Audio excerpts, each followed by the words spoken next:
Quirty Manor up first has the first one-word review we've seen in the comments section yet. Oh my God. Which is meh. That's it. I don't think he's wrong. Yeah. I don't think he's wrong. I enjoy the movie. It's meh. It's all right. The comments pretty much always averaged out, right? There's always some kind of like median with the comments. Yeah. And this one is middle of the road. As McCurdy said early on, it's the middle of the road.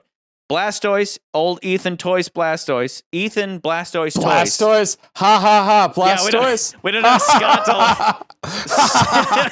Blastoise. Blastoise says hydro pumps. The dog. His name is Blastoise? Ha ha ha ha ha. Anyway. Yeah, Blastoise, who we flung a lot of shit at last time, but For no reason. But like No this reason. time I think we'll somewhat agree with him. But in the reverse. Currently dead last on my ranking, the Michael Bay of Bonds. Throw enough crappy editing and explosions and the audience will be too distracted to realize it sucks. Yeah. Yes. Ugly economy car. If the point was to be inconspicuous, that failed miserably.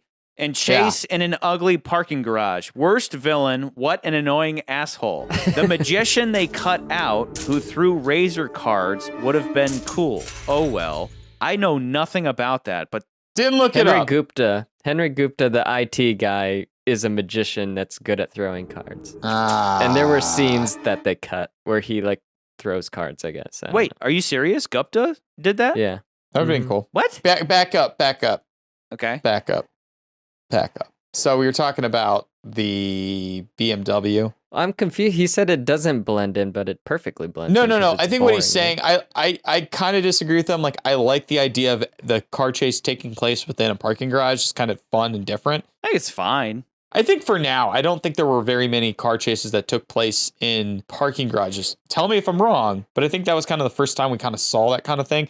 Like, now we see in like The Dark Knight, there's this scene that takes place in a parking garage. And sure, there's probably other ones, but that one in particular, I'm like, no, I think it was kind of new for the time. I thought it was fun. I never think twice about it. Yeah. He's got to get out of the parking garage. He's stuck in the parking garage. It's kind of fun. But I think the funniest part of this movie, as I watch it every fucking time, is he parks like an asshole. He doesn't park in the lines.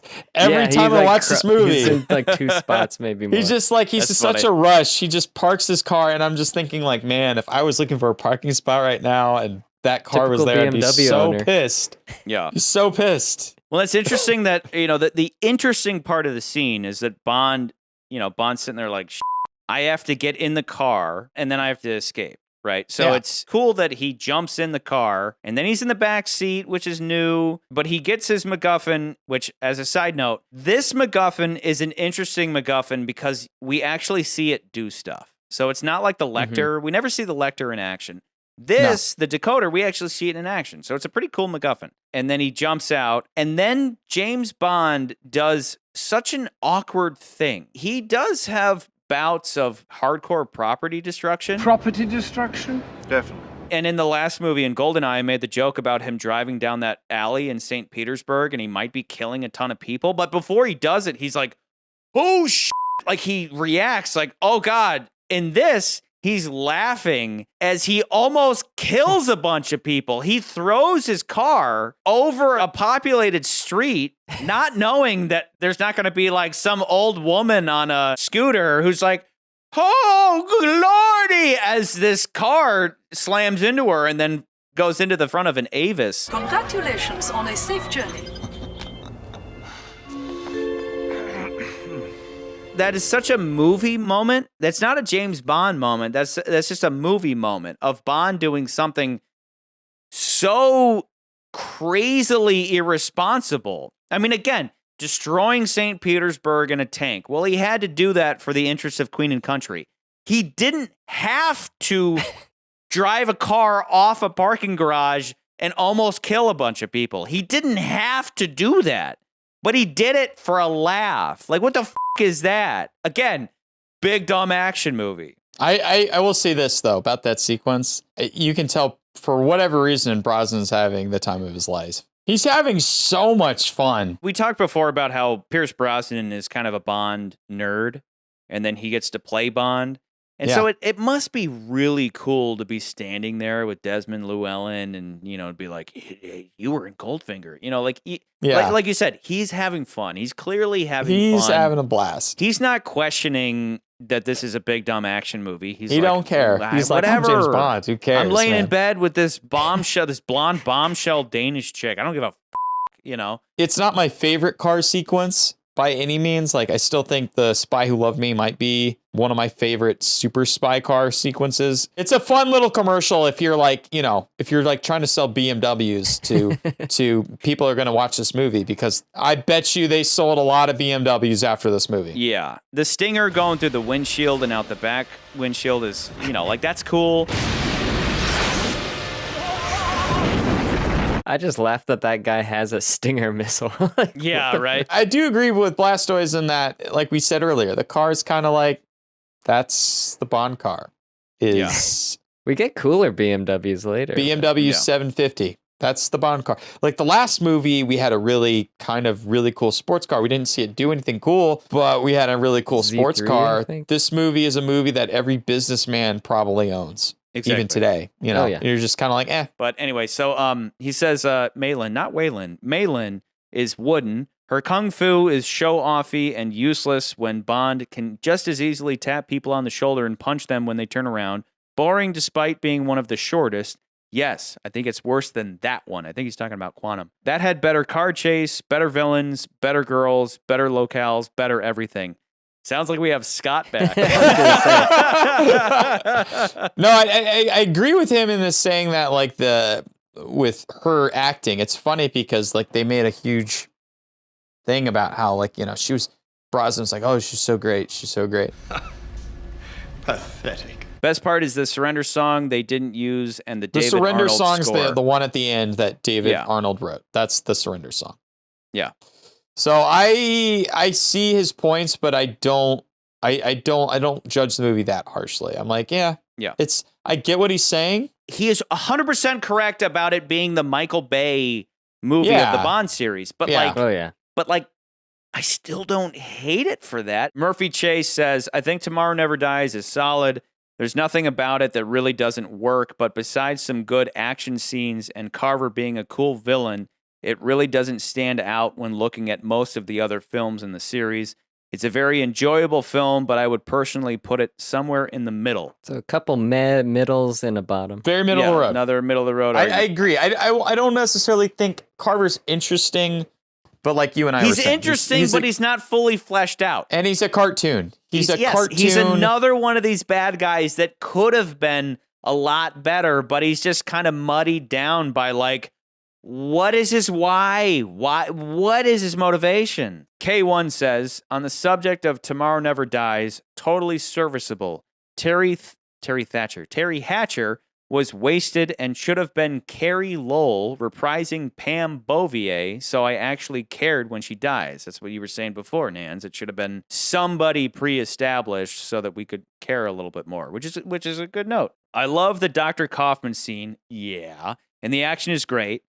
Yeah, big dumb action movie. But the plot where the media is manipulating everyone on Earth to tear each other apart while they sit back and film the chaos is just too far-fetched. No! No! Put your fucking tinfoil hat on! Jesus Christ! No! Or as Stamper would say, 9! 9! Fucking 9! Jesus Christ! Go to a commercial! Let him speak! Cut that son of a... I'm not sitting here saying the news is manufactured like Carver's, but a story about the news spinning the facts to drive public opinion one way or another, and this stirring up war or riots or whatever is not far-fetched. It's been happening since the dawn of time. All people need to have a certain amount of media literacy so that there's just enough skepticism to not be completely misled by people behind the scenes that you don't know. But unfortunately, there will always be those people who believe everything they see on TV. And again, it's nothing new. But don't take my word for it. Let's see what Remington Steele had to say back in the 80s. We have this magical tool called television. This tool of light and sound. An instrument that can help create the most informed people in the world. In the world's most enlightened republic. Instead, we give you spotlight news. We put on happy faces and happy talk. We serve up wars and disasters like mealtime snacks. We snicker, we prattle, we pander. Spotlight news is not a local disgrace, it's a national affliction. We who sit in these well-salaried seats are not the news. Forget our polished smiles, our scripted banter, and our pretty faces. We are not the news. The news is unexpected. It's hard and ugly, and most of all, it's complex. Don't settle for us, people. You're better than that. You deserve better. Okay. But you heard me? Does that make sense? I was gonna say is I think K1 he has it wrong, like what he's describing as Charlie's hot, wet fantasy dream. But the movie is not that. So the movie really isn't that necessarily. It touches on this that. movie, a movie about a guy heading up a corrupt media empire that's like an eternal That'll always trope. be in something. That'll but always I'm saying be that relevant. The plot of the movie isn't exactly what you were like what he is saying. It's like that's not exactly the plot or the villain's motivations or his plan. That's not really what it is. Yeah, Carver does a lot more than just plant news stories. He's right there the whole time, directly affecting things. Fire one missile at the flagship of each fleet. The Chinese will think the British are rattling the saber. The British will think the Chinese are being belligerent. In precisely 5 minutes after your countrymen have attacked the British fleet, I shall retaliate for dear old England by sending this missile into Beijing. And he does all this specifically for the broadcasting rights, not just to manipulate, stir up trouble, and tear the world apart. Tomorrow Never Dies is the epitome of middle of the list Bond, better than Thunderball, but worse than For Your Eyes Only.